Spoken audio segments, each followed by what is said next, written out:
कठोपनिषद के श्रोता है महाबुद्धिमान नचिकेता और वक्ता है जीवन मुक्त ब्रह्म स्वरूप में स्थित साक्षात यमराज स्वयं। कठोपनिषद का अध्याय पहला, वल्ली तीसरी और मंत्र दूसरा। यह सेतुरी जानान नाम अक्षरम ब्रह्म यत परम अभयम तितिक्षताम पारम नचिकेतः शके मही। जो यजन करने वालों के लिए सेतु समान है, उस नचिकेत अग्नि को और जो अभय रूप है तथा भवसागर पार करने की इच्छा वालों के लिए परम आश्रय है, अक्षर नाम वाला ब्रह्म है, उन दोनों को जानने में हम समर्थ हों। प्रार्थना कैसी है कि नचिकेता अग्नि जो हमको ये बाहर से दिखती है, उसकी उपासना करने में भी हम समर्थ हों और ज्ञान अग्नि पाने में भी हम समर्थ हों। ये नचिकेता अग्नि 4 प्रकार की होती है। एक तो लकड़ी जलाने से जो पैदा होती है उसे भौम अग्नि बोलते हैं। दूसरी पेट में जो है उसको जठराग्नि भी बोलते हैं, उदर अग्नि भी बोलते हैं। तीसरी खदान आदि में जो गर्मा गर्म ज्वालामुखी फूटते या गर्मा गर्म लोहे स्वर्ण का रस निकलता है।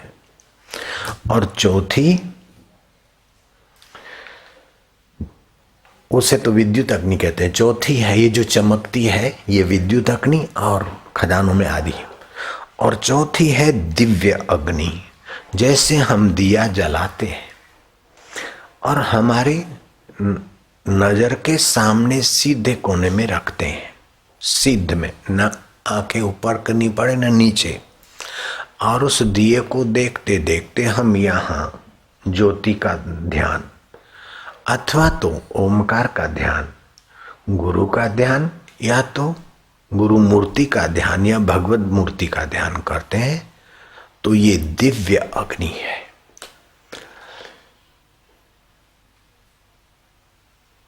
पृथ्वी का कारण जल है और जल का कारण तेज है। तो ये तेजोमय अग्नि जो है पृथ्वी के वस्तुओं को भी जलाने में समर्थ है और जलीय अंश को भी सुखाने में, उड़ाने में, भगाने में समर्थ है। ये सूर्य के किरणों के द्वारा जो अग्नि तत्व आता है वही तो करोड़ों करोड़ गैलन पानी उठाकर ले भागता है और बरसात करवा देता है। तो अग्नि पृथ्वी का और जल का दोनों का अधिष्ठान है। तो जलीय अंश शरीर में है, पृथ्वी अंश है, उसके दोषों को जलाने में ये दिव्य अग्नि बड़ी मदद करती है। संसार के दोषों को, आसक्तियों को, विकारों को शमन करने के लिए ये बाहर की ज्योति अग्नि और यहाँ की दिव्य अग्नि का सहारा लेकर साधक पाप मुक्त और वासना मुक्त हो सकता है। दूसरी अग्नि होती है यथा धांसी समिद्धो अग्नि भस्मसात कुरुते अर्जुना ज्ञान अग्नि दग्ध कर्माणि भस्मसात कुरुते तथा। जैसे अग्नि लक्कड़ के ढेरों के ढेर को जलाकर भस्म कर देती है, ऐसे ब्रह्मज्ञान की अग्नि संसार के तमाम बंधनों को, विकारों को, कल्पनाओं को जलाकर भस्म कर देती और जीवन मुक्त दशा में पहुंचा देती है। जहां ब्रह्मा जी अपने आत्म सुख में तृप्त हैं, जहां भगवान नारायण और भगवान राम और कृष्ण और जनक अपने आत्म तत्व में तृप्त हैं, ऐसे परम सुख तक ब्रह्म अग्नि पहुंचा देती है जीव को। तो हम दोनों अग्नियों की उपासना करने में समर्थ हों, भगवान को प्रार्थना करते हैं कि हम दोनों अग्नियों की अर्थात दीप जलाकर ध्यान करें अथवा तो यहाँ जप करके ज्योति का ध्यान करें या गुरु ज्योतिमय ईश्वर ज्योतिमय उसके ध्यान की से भी हमारे विकार और कष्ट और दुखद स्वप्ने नष्ट हो जाएंगे। लेकिन उससे भी हमें आगे बढ़ना हो तो ब्रह्म ज्योति का चिंतन करें। ब्रह्म बलम ही बलम धिक बलम क्षत्रिय बलम। विश्वामित्र के पास क्षत्रिय बल तो बहुत था, लेकिन वशिष्ठ महाराज के पास ब्रह्म ज्योति का बल था। तो विश्वामित्र की 60,000 की तपस्या वशिष्ठ के 2 क्षण ब्रह्म बल के आगे नन्ही हो गई ब्रह्म ज्योति के। तो ये कठवली का श्लोक कहता है, ये सेतुरी जाननम अक्षरम ब्रह्म यत परम अभयम तितिक्षताम पारम नाचिकेत शके मही। ये यजन करने वालों के लिए सेतु के समान है। उस नचिकेता अग्नि को जैसे पुलिया होती है तो एक छोर से दूसरे छोर आसानी से पहुंचा जाता है। पानी में कितने मगरमच्छ हो, कितना ही गहरा हो, कितनी भंवरें हो और कितनी ही पानी में खतरनाक तरंगे हो, लेकिन आप सेतु पर चल रहे हैं। नैया तो हिल सकते डूब सकती है, लेकिन सेतु न हिलेगा न डूबेगा। आप आसानी से अधिकार पूर्वक दूसरे छोर जा सकते हैं। तो आप एक कोने पे है और ब्रह्म परमात्मा दूसरे कोने पे। उस तक पहुंचने में ये अग्नि सेतु का काम करती है। आप सुदृढ़ता से पहुंच सकते हैं। भगवान ने कहा ज्योतिषाम अपि तद ज्योति तमसा परमुच्यते। ज्योतियों की भी वह ज्योति ब्रह्म ज्योति है जो अंधकार से परे है। अंधकार को भी जानने वाली आत्म ज्योति है। कुछ नहीं दिखता है, अंधेरा है तो अंधेरे को भी जान रहे हैं, दुख को भी जान रहे हैं, सुख को भी जान रहे हैं और न जानने को भी जान रहे हैं। मेरे को पता नहीं, मैं इंग्लिश नहीं पढ़ा, मैं हिंदी नहीं पढ़ा, वो कौन है मेरे को पता नहीं, तो पता नहीं का भी तो पता है। वह ज्योति ब्रह्म ज्योति है, परमात्मा ज्योति है। दुनिया की पढ़ाई लिखाई के सारे सर्टिफिकेट आ जाए फिर भी उस ब्रह्म ज्योति की विद्या के बिना आदमी का जीवन दुख से मुक्त नहीं हो सकता है, टेंशन से मुक्त नहीं हो सकता है, जन्म मरण से मुक्त नहीं हो सकता है। और दुनिया की तन्नीक भी विद्या नहीं पढ़ा, खाली ये उपासना अग्नि अथवा ब्रह्म ज्ञान अग्नि, दोनों में से कोई भी विद्या का ठीक से सहारा ले ले तो दुखों से मुक्त हो जाएगा, मुसीबतों से मुक्त हो जाएगा, पाप ताप से सदा के लिए मुक्त हो जाएगा। बोले मेरे पाप बड़े ढेर हैं, तो कृष्ण कहते हैं जैसे लक्कड़ के ढेरों के ढेर को अग्नि जलाकर भस्म कर देती है, ऐसे ही ये ब्रह्म ज्ञान की अग्नि तेरे सारे कर्मों को जलाकर भस्म कर दे। पहले के जो हैं और अब भी युद्ध करने से जो भी होंगे वो सब जलकर भस्म हो जाएंगे। कोई ये कह नहीं सकता कि अर्जुन नरक में होगा। जयराम जी की अर्जुन को बड़ा भारी पाप लगा होगा, इतने लोगों को युद्ध में मार डाला। नहीं, अर्जुन को श्री कृष्ण ने ब्रह्म अग्नि ज्ञान अग्नि का उपदेश दिया था। ब्रह्म ज्ञान, दुनिया के सारे ज्ञान सारी विद्याएं, ज्ञान मिड़ी ज्ञानड़ी ज्ञान तो ब्रह्म ज्ञान, जैसे गोला तोफ का 1600 मैदान।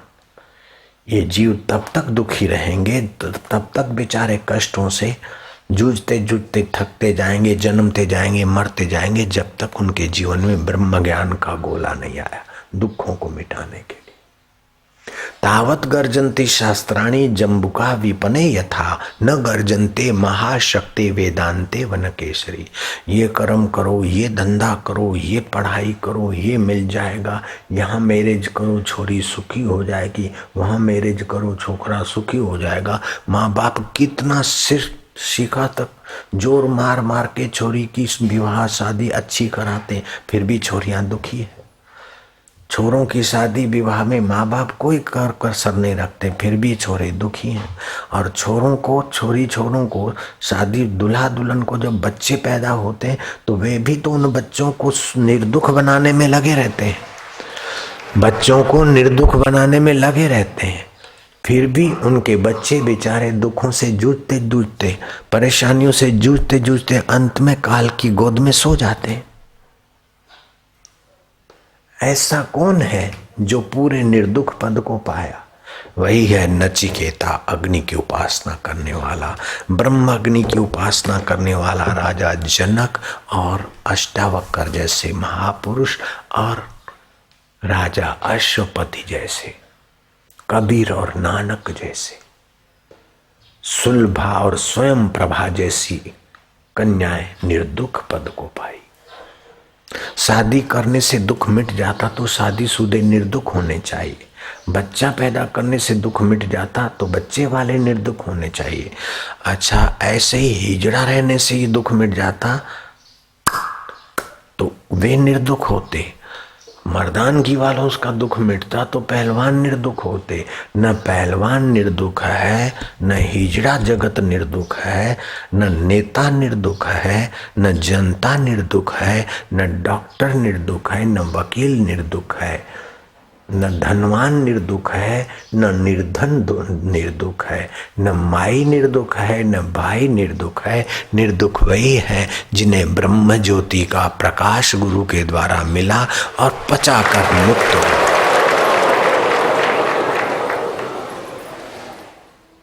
मुझे अगर गुरु का प्रसाद नहीं मिलता तो मैं अभी कितना दुखी होता। ग्राहकों को बुलाते, शक्कर बिकती नहीं बिकती, पारू जरा उठा दे, छकन जरा करते।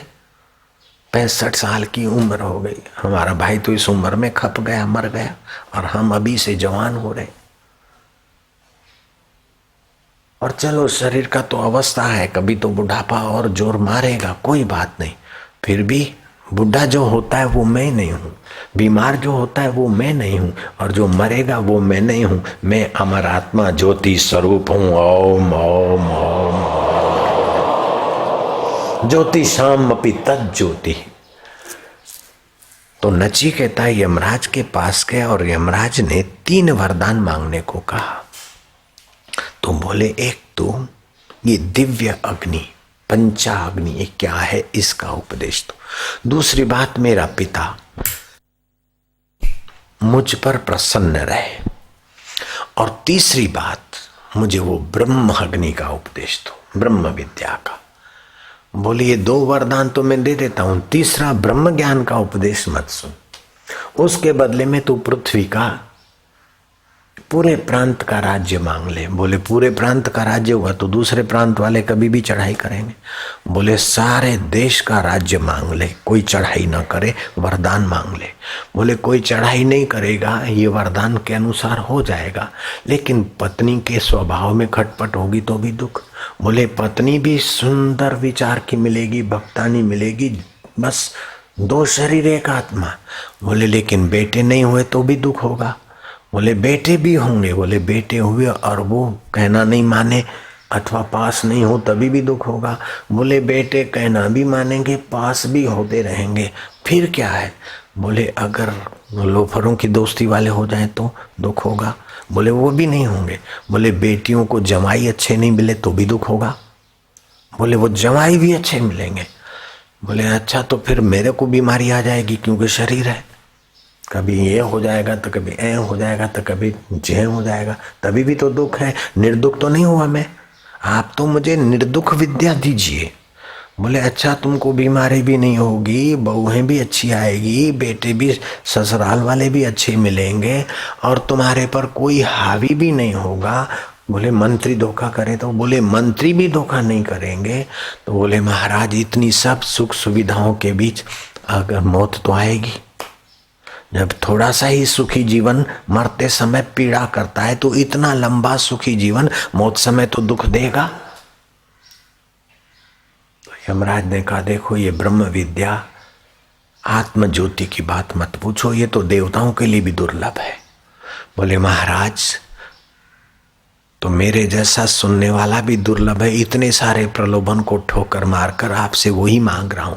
और आप जैसा अनुभवी साक्षात संयम पुरुष का देवता भगवान गुरु रूप में मिलना भी दुर्लभ है, और ऐसा चेला मिलना भी दुर्लभ है। इसलिए महाराज आप झोली भर दीजिए, ब्रह्म ज्योति का विद्या दीजिए। सा विद्या या विमुक्त है, वह विद्या होनी चाहिए कि सब दुखों से मुक्त कर दे। 8वीं पास हो जाऊं तो निर्दुख हो जाऊंगा, कुछ नहीं। 9वीं पास हो जाऊं, हाश हाश हुआ, लेकिन फिर टेंशन चालू। SSC पास हो जाऊं, हाश हाश हुआ, न हुआ फिर हाय हाय। 11वीं पास हो जाऊं, हाश। 12वीं पास हो जाऊं, हाश। ग्रेजुएशन मिल जाए, हाश।